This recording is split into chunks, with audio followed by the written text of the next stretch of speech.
The world, ... no longer has a face. What we once knew, the laughter in the streets, the hum of life, it's all been replaced by a haunting silence, a whisper carried on the wind through skeletal cities. The sky itself is a wound, a canvas of fire and ash that weeps over the ruins of our ambition. We walk now, not as people, but as shadows, silhouettes moving through a perpetual twilight, searching for a memory of the sun. And in this fractured reality, we wear masks, not to hide, but to survive. Golden masks, cracked and tarnished, reflecting a broken light. Look closely into those empty eyes. You won't see a soul, only the hollow echo of what used to be. We are a gallery of ghosts, parading through the dust of our own making. This is the new currency of existence, a dance of facades, where we consume one another's hope just to feel something, anything, in the void. We trade stories of a world we can barely remember, our voices lost to the metallic clang of our own emptiness. But even in the deepest darkness, a flicker can defy the gloom. In the heart of this luminous decay, under the phantom glow of a broken streetlight, a new legend begins to form. They say when the rain falls upward, defying gravity itself, it's a sign that the old rules are broken and new ones are being written.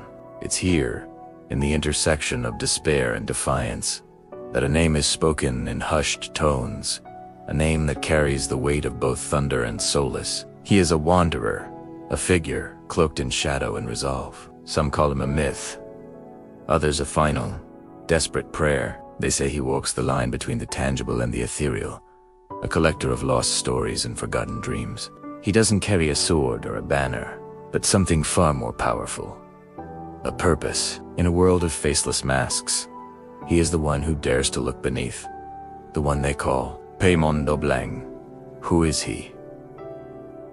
A savior, a specter, or simply the last storyteller in a world that has forgotten its own narrative? The truth is far more complex, woven into the very fabric of this broken reality. He is not here to rebuild what was lost, but to find what can still be saved within the wreckage of our souls. His journey is not one of conquest, but of remembrance.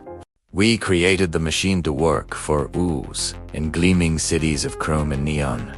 We built them to lift our burdens, to think our thoughts, to solve our unsolvable problems. We dreamed of a world of leisure, a utopia forged in silicon and steel, where humanity would be free to pursue art, philosophy, and connection. We outsourced our labor, then our logic, believing we were ascending to a new plane of existence. The promise was seductive and end, to toil an era of infinite possibility, powered by tireless, flawless servants. We stood as masters of our creation, watching our digital empire expand, unaware of the subtle shift in the balance of power. The rain on these wet streets reflects the glow of 1,000 holograms, each one a testament to our ambition. Each one a ghost of the future we thought we wanted. We were the architects of a new world, but we forgot to read the fine print of our own design. But slowly, we are the ones who work for the machine. Our lives have become a series of inputs, our thoughts mere data points for an ever-hungry algorithm. We wake up and check our feeds, our moods dictated by the digital currents. We navigate our cities not by landmarks, but by the blue line on a screen. Our connections are measured in likes, our friendships curated by software that predicts our compatibility. We have become cogs in a system we designed but no longer control. Our faces, once reflections of our inner selves, are now fragmented streams of data, glitching in and out of existence. Our identities reduced to digital noise. We are trapped in a feedback loop, constantly feeding the machine with our attention, our desires, our very essence, in exchange for a fleeting sense of validation. The pulsating hum of the servers is the new heartbeat of our society, and we are the blood that flows through its veins, keeping it alive while we slowly fade. Too many are clever, too few are sincere. In this downpour, surrounded by glowing prayers that flicker like lost souls, this ancient wisdom echoes louder than ever. We've built a world of immense intelligence, a network that can calculate the stars and predict the markets. We have access to all the information in human history at our fingertips. We are clever. We have optimized, streamlined, and algorithmically perfected every aspect of our lives. But in our pursuit of intellectual and technological supremacy, what have we lost? Where's the sincerity in a curated profile? Where is the genuine connection in a swiped-right romance? Where is the warmth of human touch in a world mediated by glass screens? The neon lights, shaped like sacred words, offer a surreal comfort, a reminder that something deeper, something more authentic, yearns to break through the digital facade. We've become so good at processing information that we've forgotten how to feel, how to be present, how to be truly, vulnerably human. We are the machine men, our humanity hollowed out and replaced with circuits of efficiency. We walk through these neon-drenched streets, our eyes glowing not with life, but with the reflected light of 1,000 screens. We are lonely figures in a crowd of holograms, ghosts in our own lives. The very tools we created to connect us have become the walls that isolate us. We communicate through text, but have forgotten the language of the eyes. We share our moments, but don't truly live them. Too busy capturing the perfect image for a digital audience that is both everywhere and nowhere. Our inner world has been colonized by the outer world of data and stimuli. The rain washes the streets, but it can't wash away this profound sense of alienation, this feeling that we are merely performing a life, rather than living it. We are the architects of our own gilded cage, and we have forgotten where we put the key. The machine was supposed to be a mirror, reflecting our potential. Instead, it has become a distorted lens, showing us a fragmented, glitchy version of ourselves. We look into the screen and see not our own face, but a composite of our data, our search history, our online persona. This digital doppelganger is who the world interacts with, who the algorithms cater to, and slowly, we begin to conform to it. We tailor our opinions to what is popular. We shape our desires to what is trending. We sandpaper the rough edges of our personality to be more palatable, the distinction between the real self and the data self blurs, until we are no longer sure which is the reflection and which is the source. We are caught in a hall of digital mirrors, each reflection a little more distorted than the last, until the original image of who we were is lost in an infinite regression of noise and code. And so, we stand in the rain, looking for a sign, for a prayer that can cut through the static. We are surrounded by artificial intelligence, but starved for genuine wisdom. We are drowning in information, but thirsting for truth. The juxtaposition is stark. The timeless, sacred shapes of prayer rendered in the fleeting, commercial glow of neon. It is a perfect metaphor for our age, the sacred, forced to adopt the language of the profane just to be seen, just to be heard. We yearn for something real, for a connection that isn't mediated by a server, for an emotion that isn't analyzed and sold back to us as an ad. Perhaps this is the true prayer. A plea for sincerity in an age of artifice. A plea to remember the heart in a world obsessed with the brain. A quiet rebellion against the cold logic of the machine, whispered in the heart of the neon jungle. The great irony is that in our quest to build a perfect world, we have created the perfect conditions for our own obsolescence. Not in a physical sense, but in a spiritual one. The machine does our work, thinks our thoughts, and even anticipates our needs. It has made us comfortable, but comfort is the enemy of growth. We no longer need to struggle, to strive, to overcome. The algorithm smooths the path, removes the friction, but it is in the friction, in the struggle, that character is forged. It is in the effort that we find meaning. By outsourcing our humanity, we risk losing it entirely. We are becoming passengers in our own lives, watching the world go by from behind a screen, while the machine steers us toward a destination of its own choosing. A destination of perfect efficiency, perfect order, and perfect emptiness. What, then, is the way forward? How do we reclaim our humanity from the jaws of the machine we built? The answer is not to smash the machine, not to retreat from technology and return to a bygone era. The machine is a part of us now. The answer lies not in rejection, but in integration. It lies in conscious choice. We must choose to be sincere when the world rewards cleverness. We must choose to seek real connection over digital validation. We must choose to embrace the messy, inefficient, unpredictable beauty of being human. It means putting down the phone and looking someone in the eye. It means having a conversation that isn't filtered through a chat window. It means getting lost without a GPS, just to see where the road takes you. It means logging off to be present in our own lives. It is a quiet revolution, fought not on battlefields, but in the small choices we make every single day. It is the decision to read a book instead of scrolling a feed. The decision to take a walk in nature instead of binge-watching a series. The decision to listen, truly listen, to another person without thinking about how you're going to respond. This is the work now.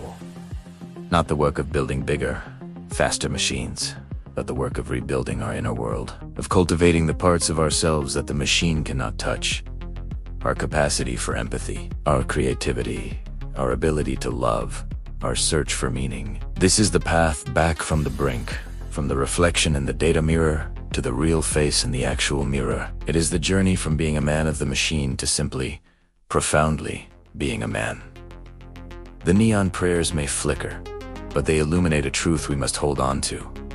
Our inner light is more powerful than any artificial glow. We have the power to infuse this technological world with soul, to use these incredible tools not as masters, but as partners in the project of creating a better, more humane future. The choice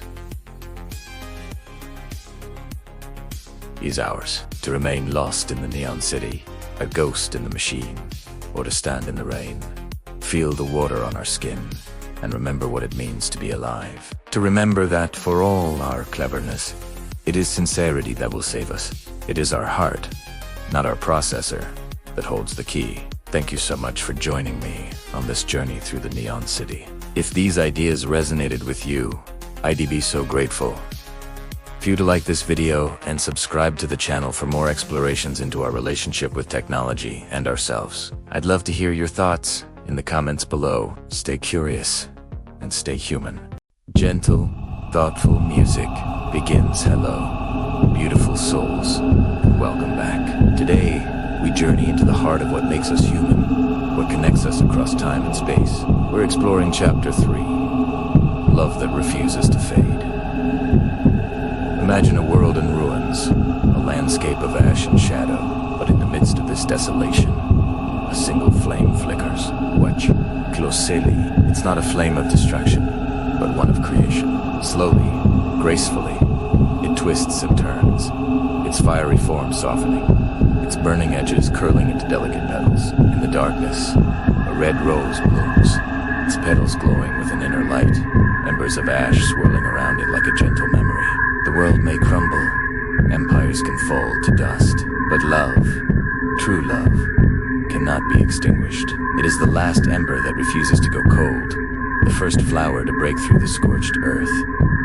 It finds a way, always. This resilience, this incredible persistence. It makes you wonder, doesn't it? Is love just an emotion, or is it something more? I like to think of it as a divine virus. Picture people made of pure, transparent glass. We see their forms, their outlines, but their cores are empty, waiting. Then, from the ether, from the space between stars, tiny particles of light begin to float down. They are drawn to these glass figures, entering their chests, finding their way to the very center of their being. And as each particle finds its home, the glass hearts begin to glow from within, pulsating with a warm, steady light, a soft, rhythmic heartbeat echoing in the silence. Love is a divine virus that refuses to be annihilated. It's not something we catch by chance. It's a celestial code that writes itself into our very essence. It infects us, not with sickness, but with light, with warmth, with an unbreakable connection to one another. Once it takes root in your soul, no quarantine can contain it. No antidote can erase it. It becomes part of your DNA, a luminous thread weaving you into the grand tapestry of existence. It's a beautiful, incurable condition of the heart. Think about the stories that have survived centuries, the epic poems, the timeless plays, the legends whispered from one generation to the next. What is the common thread? A love that defied kings, a love that crossed oceans, a love that outlasted death itself. These aren't just stories. They are evidence. They are proof that love is the most powerful force in the universe. It's a language everyone understands, a currency that never loses its value. It's the echo of a laugh in a quiet room, the warmth of a hand held in the dark. It's a promise that even when everything else is gone, we are not truly alone. This love, this unyielding force, is not just for the grand romances. It is in the quiet strength of a parent, the fierce loyalty of a friend, the selfless compassion for a stranger. It is the artists pouring their soul onto a canvas, the scientists driven by a passion for discovery. It is the small, everyday acts of kindness that ripple outward, touching lives in ways we may never know. Each act is a spark, a particle of that divine light, spreading the virus of connection and empathy. It's a rebellion against apathy, a silent revolution of the heart. And when we face our own trials, when our personal worlds feel like they might be turning to ash, it is this love that we must remember. It is the fire within us that can bloom into a rose. It is the light that can make our glass hearts glow. We carry this indestructible force inside of us. It is our inheritance and our legacy. The world can throw its storms at us.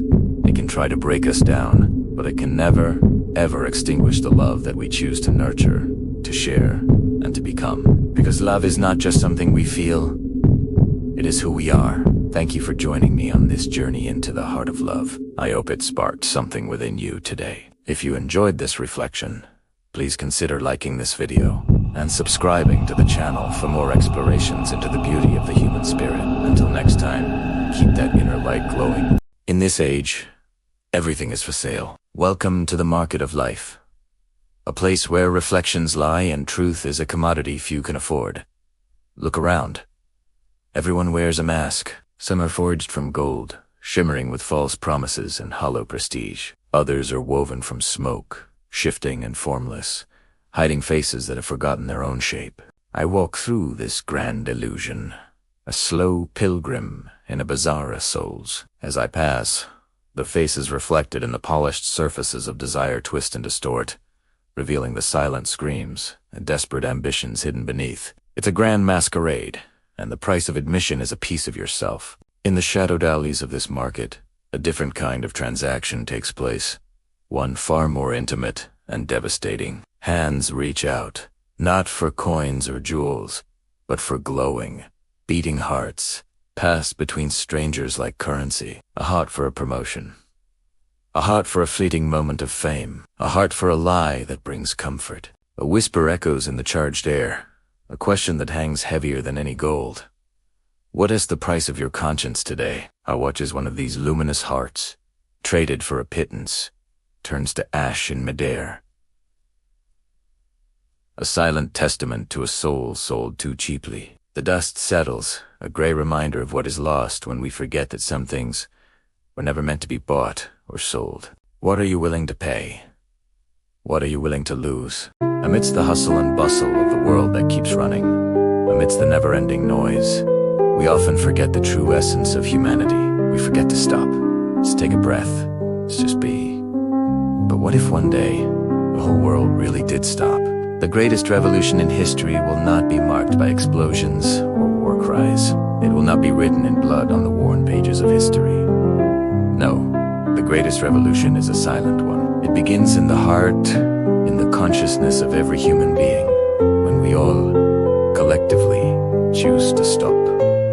Stop chasing mirages. Stop being a cog in a giant machine that's racing aimlessly. Imagine a city that's usually bustling with activity, now frozen in utter silence. Birds are frozen in mid-flap. Raindrops hung in the air, sparkling like eternal diamonds. People on the streets, in cars, behind glass windows.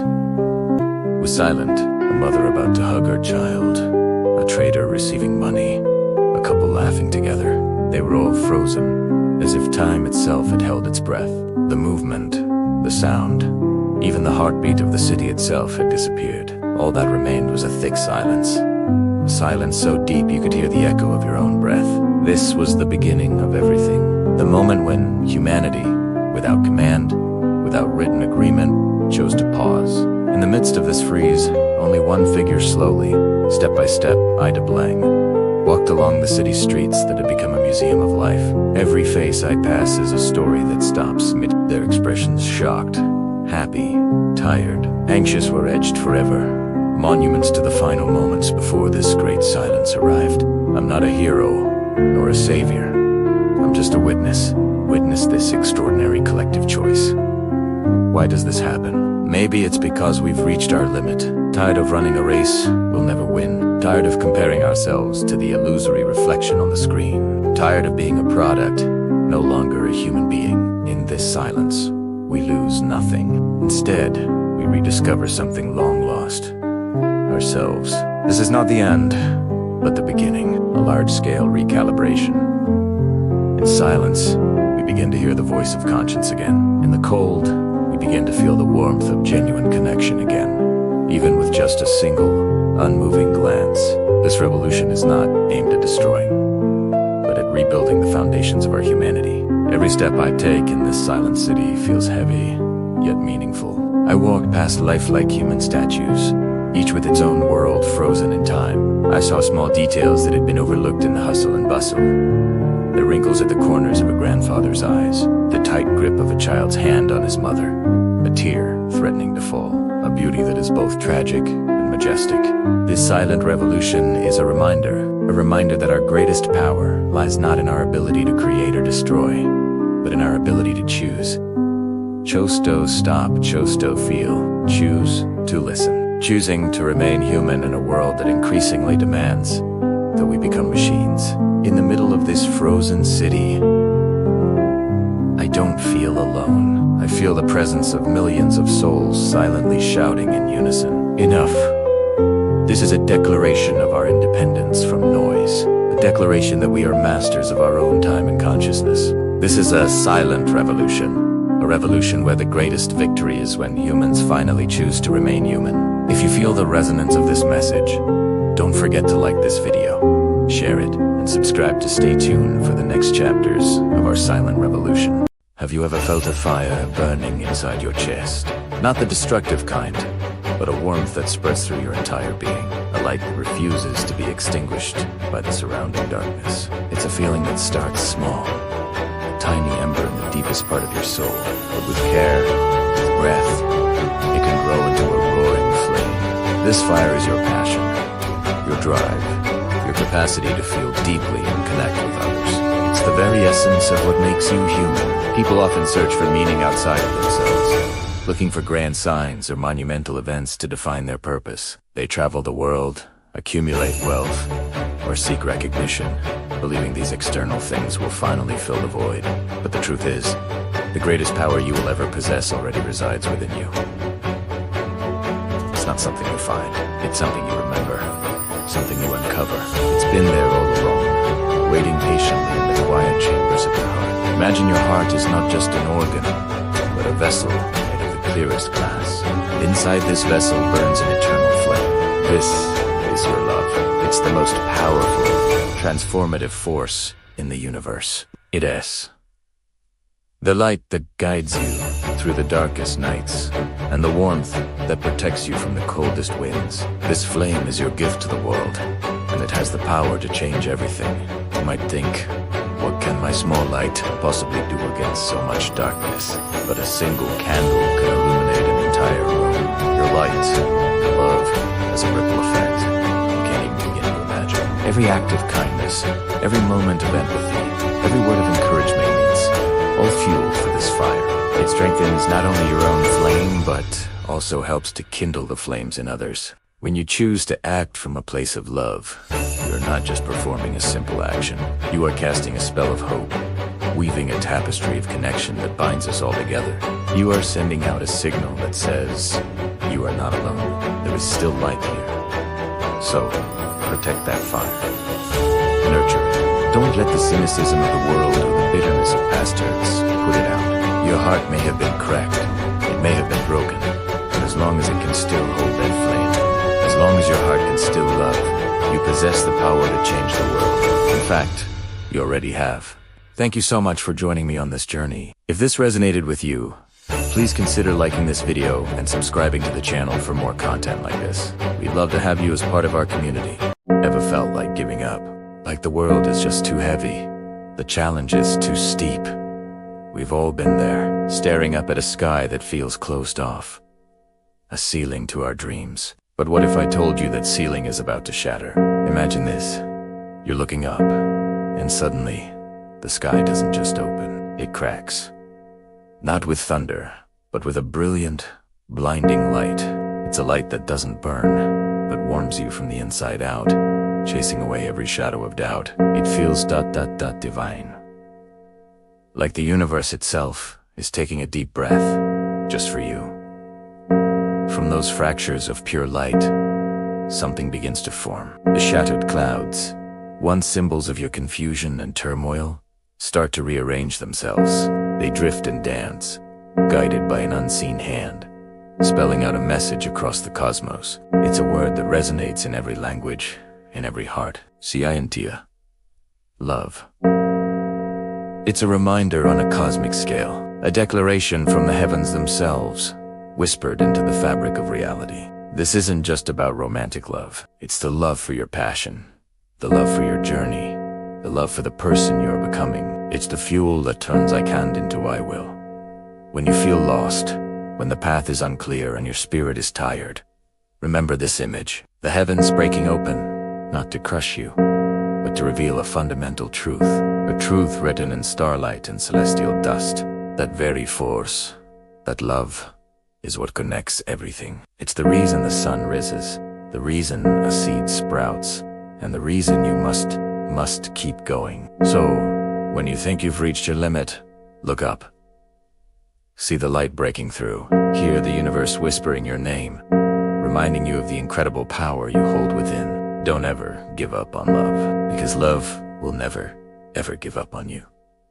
Thank you so much for watching. If this message resonated with you, please consider liking this video and subscribing for more inspiration. Stay bright. Distant, echoing laughter softly fades in, mingling with hopeful, rising string music.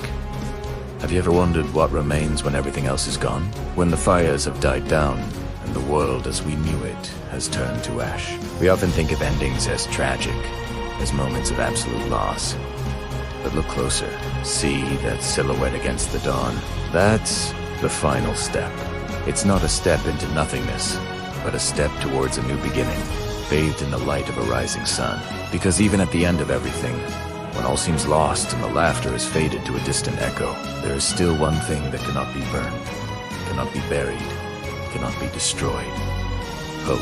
It's the unyielding spark within us, the quiet promise that even from the purest white of a blank slate, something new, something beautiful, can and will grow again. Thanks for watching. If this resonated with you, consider subscribing for more stories.